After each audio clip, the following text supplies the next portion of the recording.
Carolina Sports here with Jimmy Smith. On the eve of Bellator here in LA, well, Anaheim, I guess, California, man. Main event, man. Break it down for us. What do you think about it? It's all about range, man.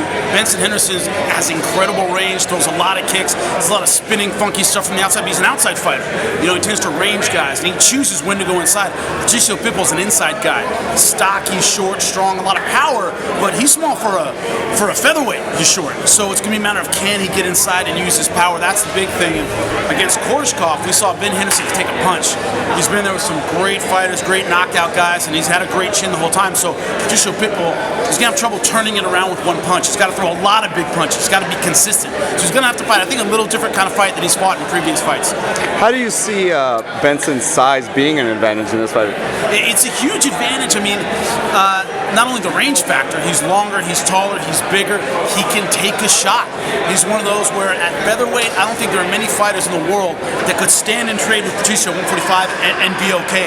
55, it's a lot more weight, much more hydrated. You got a better chance of taking that shot. And Benson Henderson has an iron chin, so he's coming up into Benson Henderson's comfort zone. But we saw today, they had to tarp him. He had to really struggle to make the weight. He was really weak yesterday. You could tell it sucks him up making 55.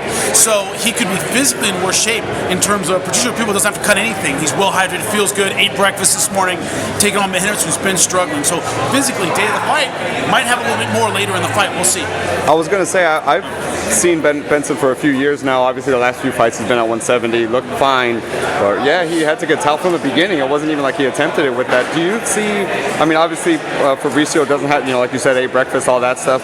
But do you see that being like a big factor in the fight? Like, how long do you think we'll see that take effect in the fight? Yeah, well, two factors. Number one, it's only a 3-rounder. Benson Henderson's been fighting 5-rounders almost most of his career, seems like. For years, been 5-rounders. So he's got a great gas tank. He's used to long fights. His conditioning is always good. One thing being dehydrated does, your chin's not there. You know, it does kind of weaken your chin a little bit. And the more you cut and the harder it is, that power, Pitbull, I think, needs to turn the fight around, might have a little more effect if Benson Henderson isn't fully hydrated, hasn't gotten it all back by tomorrow. That could be the factor.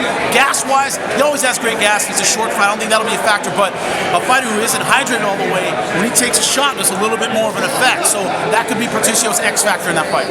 And do you see the winner of this fight getting the title shot against Mike Jones? For sure. I mean, got some talented guys at 155, but this has been built up so much as a Patricio wants Chandler, Benson Henderson getting back on track. If he does beat Patricio, having lost to Koreshkov, these are the guys that it's hard to keep them out of the title fight, the winner. Yeah. As just a fight fan, what's like the one fight on tomorrow's card that maybe casual fans don't know about that you're just like, this is the one, do not miss this one, be on your TV, be on your computer, watch this one? Man, the debut of Joey Davis, obviously undefeated Division II wrestler, I think 133-0, out of the body shop camp with AJ McKeon. All those guys are telling me the dude's a monster. Like, just forget his wrestling, the dude can knock you out, he's tough as nails. So the debut of Joey Davis on the undercard I would look at. And also, Sayed Awad versus Derek Anderson. Both guys strangely kind of under the radar, in the mix, but they aren't the names you talk about the most. The winner of that fight, I think, is the dark horse at 155. They're great strikers, they're both rangy, they're both very tough.